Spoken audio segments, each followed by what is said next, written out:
2019 is going to be a very interesting year. In fact, after the handshake between Uhuru Kenyatta and Raila Odinga, some of us thought that 2019 we were going to experience less politics, but we were wrong. So today, I want us to look at the key people around Raila Odinga who are going to influence his politics or the brand of politics which he is going to play between now and December 2019. Subsequent video, I'll also highlight the key people around William Ruto, Musalia Mudavadi, and Kalonzo Musyoka, because those are the only people who are going to run for presidency in 2022. But before we proceed, kindly remember to subscribe. At number 1 is Mombasa Governor Ali Hassan Joho. You all know Joho is the ODM deputy party leader. And by virtue of that, Joho will play a key role at the national level because he has already created for himself a brand 001, and is also rumored to be eyeing the presidency, only waiting for Raila Odinga to show interest. And if Raila won't show any interest, Joho will run for the presidency. And apart from national level, Hassan Joho is also going to be tasked with delivering the coastal votes. And as you are all aware, the politics in coast is changing with the departure of Aisha Jumwa and Amason Kingi. So Joho will rely on newcomers to ODM. Mohamed, Shabal, and Hassan Omar have already met Raila Odinga. So Joho is likely to work with the two in Mombasa. And in Kilifi, chances are that Phili, Charo, and Gideon Mungaro, who are active Tangatanga members, but of late have gone mute, are likely to come back to ODM. And that's how now Joho will deliver the coastal votes, as he also campaign at the national level. Taila, Taveta, and Kwale, those are ODM strongholds. And Raila has a very strong grassroots network in those areas. At number two is Kakamega Governor Wycliffe Oparanya. Oparanya has also declared his interest for the presidency, and is also just waiting for Raila. Oparanya will play both the national and regional politics. And at the regional politics, Oparanya will be tasked with delivering the Western votes. Remember, William Ruto has camped in Western.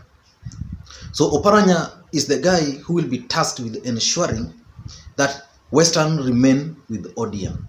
And of course, he will need a team. And in my own view, Oparanya will work very closely with Polo Tuoma, who has come back to ODM and has attended several functions with Raila together. With Otuma coming in, they will neutralize the departure of Busia governor to Tangatanga. Then again, Oparanya will work very closely with the Kakamega senator, the hugely popular Kakamega senator Cleophas Malala. You remember, Malala is one of the darlings within the ODM circles because of his brand of politics. He was not elected on ODM politics, but the kind of politics he's playing is actually loved by ODM supporters. And technically, the guy has moved from ANC now to ODM. So they will work together to neutralize that. Apart from the two guys, Oparanya will also use another guy from Kakamega, one of the tycoons in Kakamega, who's been very active in political activities, but from the background. The guy is called Cleophas Shimanyula, or commonly referred to as Toto. And the work of this guy will be to checkmate Boni Halwale.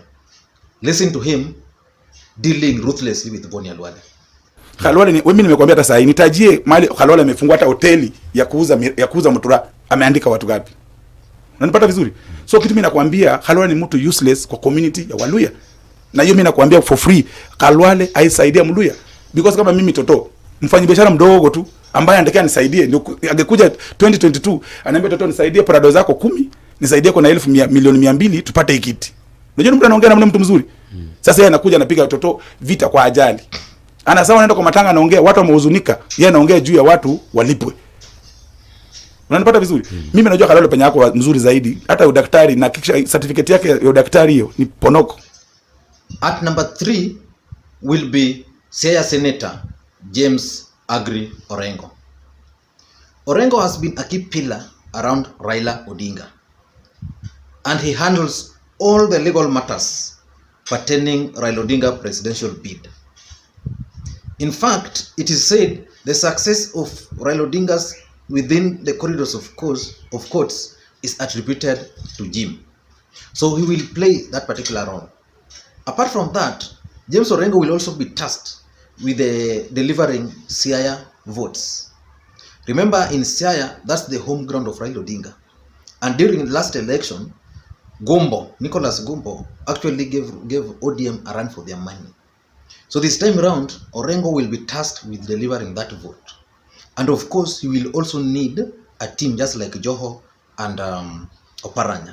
And I also believe strongly that Otienda Molo is also going to play a key role in Raila Odinga campaigns, both in Siaya and at the national level, due to the fact that he made a name for himself during the Supreme Court ruling. And apart from Otienda Molo, the other guy from Siaya who is going to play a key role in this campaign is a Kisumu-based businessman called Martin Otieno, or Mijash. Mijash has been in politics for a long time, but from the background. In fact, during the last election, this guy not really sponsored, but supported most MPs and MCs from the area. And this time, he is likely to try his luck in elective politics. So should this guy decide and join elective politics, then people are going to see him more. And the fact that he is also very close to Uhuru Odinga and Raila Odinga. So Mijash is going to play a key role in Siaya politics. At number 4 is Professor Sam Ongeri, the Kisii senator. This man, people underrate him, but he's a commanding figure around Raila Odinga. So Professor Sam Ongeri will be tasked with delivering Kisii votes. Because during the last election, Raila depended on Governor Ongwae and Governor Nyangarama together with Janet Ongera. But these guys are accused of messing up the ODM nomination, which led to ODM losing all MPs in the region, despite the fact that it won the presidential votes overwhelmingly. So Ongeri is likely to play a key role in Raila Odinga campaign. In fact, I'm told of a story. After Raila and Uhuru handshake, Professor Ongeri went to Raila and challenged him that if he won't run, then him as Ongeri will not go back to Kisii people to talk to them, because there's nothing he can tell them. He just wanted an assurance that Raila Odinga will run. So Ongeri is going to play a key role in that campaign for Raila Odinga. At number 5 is the Democrat from Suna East, Honorable Junet Mohamed. Junet Mohamed is one of the close allies of Raila Odinga. In fact, within the political circles, he is called Raila's son, ama mtoto wa Raila, due to their closeness, both in parliament and outside parliament. And he is also known as mtu wa mkono wa Jakom. During the by-elections for Migori, Raila Odinga was very categorical. He told the people in a public rally that Junet, huyo ndio macho yangu ya nyuma. So Junet is going to play a key role at the national level because of his charisma, and also in Migori. At number 6 are 2 progressive loyal leaders, Edwin Sifuna and Norman Magaya. Norman Magaya is a very close friend of Raila Odinga, a close ally of Raila Odinga, and also the CEO of NASA coalition.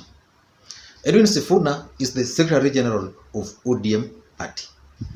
By virtue of their positions alone, these two individuals are going to play a key role in Raila Odinga's campaign. In fact, the two have been used effectively by Raila Odinga. For example, Norman became a darling of NASA supporters based on his ability to debate issues in a way that NASA supporter or ODM supporters love. The firebrand nature of politics. Edwin Sifuna is also coming out very strongly, and the two probably will join hands with Governor Oparanya to give ODM party the lawyer face. At number 7 is Babu Owino.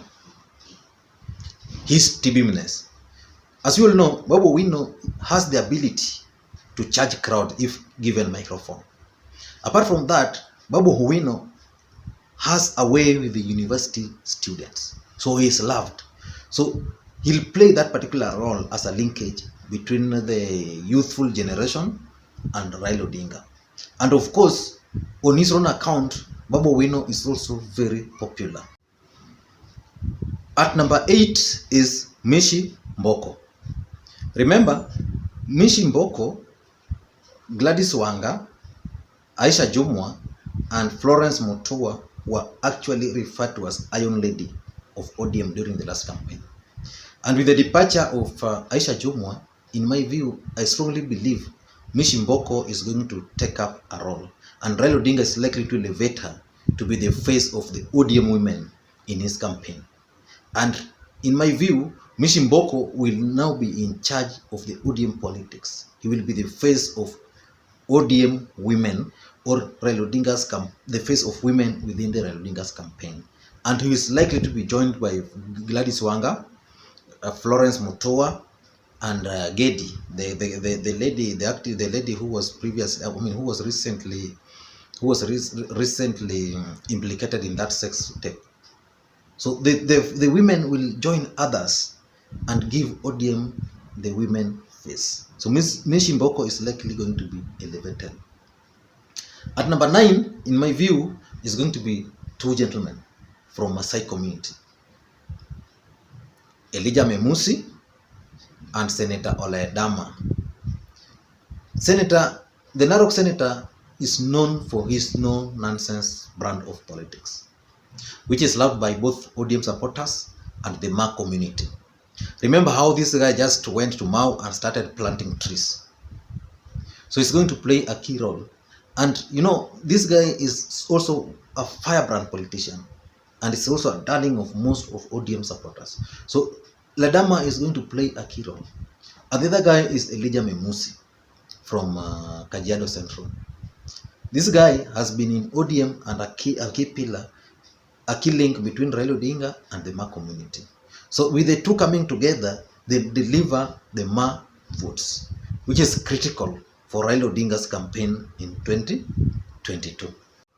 And lastly, in my view, is going to be a young guy called Caleb Amisi, the MP for Saboti. Caleb Amisi won the Saboti seat on ODM ticket, and he won it overwhelmingly. This guy, people never thought that the seat which was held by former Vice President Wamalwa Kijana would leave and come to ODM, but he stuck with ODM. And true to Raila Odinga, he also believes in this guy, and in most cases he consults him. In fact, it is said recently Raila Odinga wanted to kick out, MPs wanted to kick out Chris Wamalwa from deputy minority, and replace him with Caleb Amisi. But I think Raila intervened because he didn't want a lot of politics. But Raila sat him down and explained to him why he didn't want that to happen for now.